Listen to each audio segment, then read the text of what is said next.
atendeu a ocorrência, um jovem de 15 anos seria o condutor do carro que acabou atingindo o idoso, o homem de 59 anos que perdeu a vida. Um adolescente de 15 anos estaria no controle desse veículo. E ainda, segundo informações da Guarda Municipal, esse jovem, depois de atingir a vítima, o seu Edson, ele seguiu de carro até a casa da família. Parece que o carro foi lavado, o adolescente sumiu, né? E o carro acabou estacionado lá na casa da família. É um caso, né, que a Polícia Civil agora investiga. Me parece que a família do seu Edson, a vítima, está no 4º Distrito Policial de Campinas agora, prestando esclarecimentos, né, enquanto a polícia tenta contato com a família do adolescente para saber se o adolescente vai se entregar. A dúvida da polícia é a seguinte: um adolescente não poderia estar conduzindo o carro, é fato. Não tem carteira de habilitação para isso.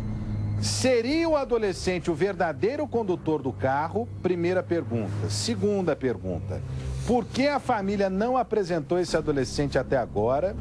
E terceira pergunta: o responsável pelo veículo, né? Que envolvimento tem? Sabia que o adolescente estava com o carro ou não sabia que o adolescente estava com o carro? São perguntas que a polícia passa a tentar responder a partir de agora. A investigação acontece pelo 4º Distrito Policial de Campinas. Daqui a pouquinho nós vamos trazer mais informações para você que está ligado no noticiário aqui na tela da Band. É claro, você participa pelo Facebook, facebook.com/rodrigo.salomão.790, facebook.com/rodrigo.salomão.790. Independente de ser um adolescente de 15 anos, de ser um jovem no volante, é mais uma morte nesse trânsito que mata, em estatísticas, mais do que guerra, né?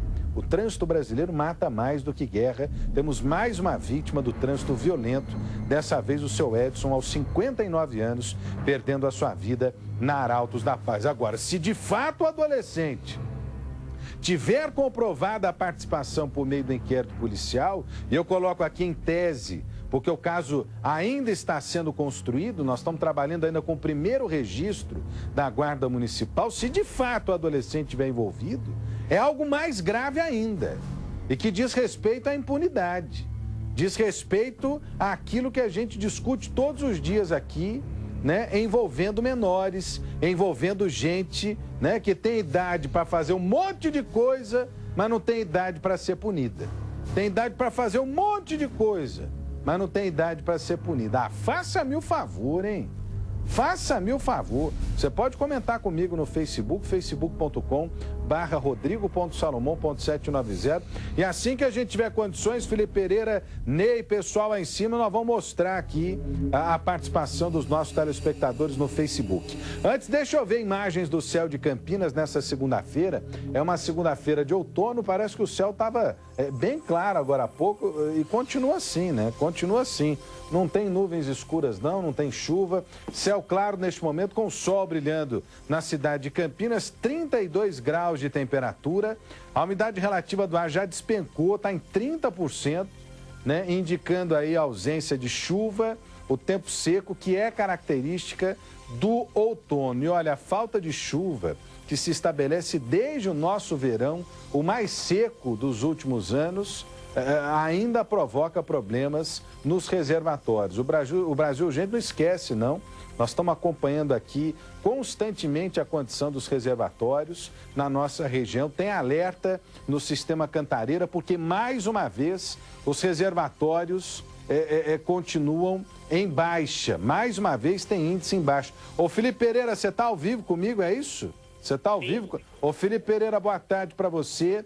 Caiu de novo, Felipe Pereira, é isso? Reservatórios em baixa.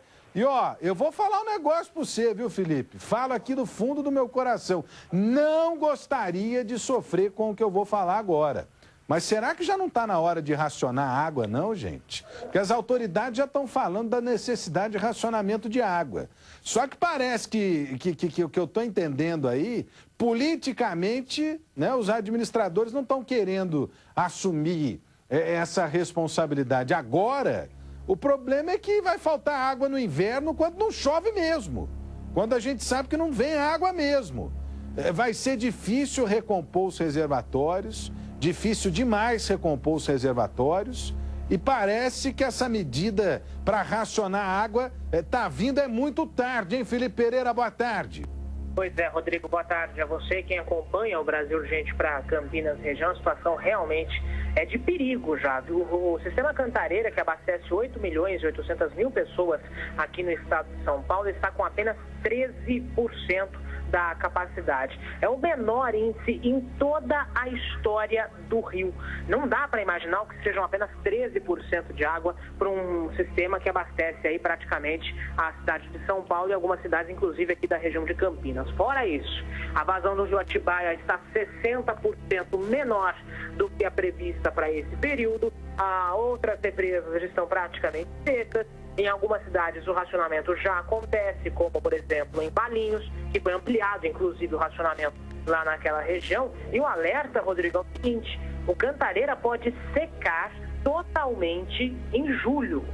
Julho desse ano podemos não ter mais nenhum pingo d'água no sistema Cantareira. Olha, é um absurdo isso aí, é um absurdo, porque as medidas, na minha opinião, que deveriam ser tomadas, não foram tomadas. Não estou falando das preventivas para evitar isso não, construção de novas barragens, né? Discussão a respeito de transposição de rio, não é isso que eu estou falando. Estou falando das medidas agora, né? Emergenciais. Nós continuamos gastando água pra caramba, né, como se não tivéssemos o problema da falta d'água. Os políticos estão muito acanhados, né? Talvez pensando na eleição, talvez, mas precisam parar de pensar só na questão eleitoral e pensar um pouquinho também na questão importante que é fazer o trabalho preventivo agora, para que a gente não chegue em julho, não chegue no auge entre julho e agosto, auge da estiagem do inverno, sem um pingo d'água, porque o risco, como o Felipe Pereira disse, é de zerar o sistema Cantareira. É isso, Felipe Pereira? É isso, Rodrigo. Ficar sem nenhuma gota d'água no sistema Cantareira em julho. É uma previsão feita aí pelos expertos nessa área, pelos entendidos dessa área. Antes era agosto. Só que como a situação piorou, não choveu e a população ainda continua gastando muita água, a previsão agora é que em julho tudo fique seco. Eu não sei, sinceramente, por que ainda não adotaram uma reserva maior dessa água do Cantareira com rodízio, né, acontecendo de maneira correta, séria aqui na nossa região. Me parece que uma das propostas de rodízio aqui para Campinas... Gente, eu não acho legal rodízio, não, porque eu uso água na minha casa e eu dependo da mesma água que todo mundo depende. Esse aí não é que eu me sinto confortável com rodízio. É que a gente tem que analisar aqui a condição de maneira fria, né? De maneira técnica, pensando no futuro. E o futuro é agora, daqui 2 meses, sabe? Então é nisso que a gente tem que se ligar. Me parece que uma das propostas, inclusive, é suspender uma vez a cada dia da semana para uma região da cidade o abastecimento por 4 horas. Isso permitiria, inclusive, que houvesse a diminuição da vazão do sistema Cantareira para a região de Campinas no Rio Atibaia e se fizesse uma economia, né, interessante para que pelo menos a água ali do sistema Cantareira possa permanecer no mínimo do mínimo do mínimo, para que depois, com as chuvas que se espera na próxima temporada de chuvas, entre outubro, novembro, dezembro, janeiro e fevereiro do ano que vem, a gente possa pelo menos ter uma melhora na condição do sistema Cantareira. É essa a expectativa. Não sei por que ainda não estamos vivendo esse período, Felipe Pereira, caros telespectadores do nosso Brasil Urgente, porque a situação é realmente lamentável, uma situação realmente muito complicada. Eu gostaria de ouvir, inclusive, a Sanasa aqui em Campinas. Agora, também não adianta só a Sanasa em Campinas tomar essa medida, é bom que fique claro, viu? Não adianta só Campinas entrar com essa medida, porque aí não adianta nada.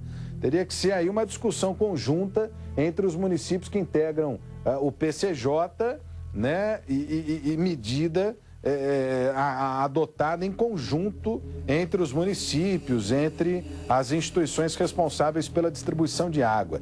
Ah, mas como é que vai ficar? Meu, o ônus político aí dessa medida vai ter que ser suportado nesse momento. Nós estamos falando de água. E ninguém vive sem água. Ninguém vive sem água. Essa é que é a realidade. Ninguém vive sem água. Obrigado, Felipe Pereira. Falando ao vivo aqui no nosso Brasil, gente, para Campinas e região, volta a preocupar a situação da água aqui na nossa região. Estou fazendo sempre esse alerta aqui para que você que está aí do outro lado economize água, se junte nessa campanha para a preservação do resto, né, do que resta da água. E é pouco, hein? É pouco. Pode vir comigo aqui. facebook.com/rodrigo.salomão.790, só acessar, mandar para cá sua mensagem. Eu vou para um rápido intervalo comercial. Na sequência tem os casos de dengue e muito mais. Você não sai daí. É rapidinho, eu tô te esperando. Até daqui a pouco.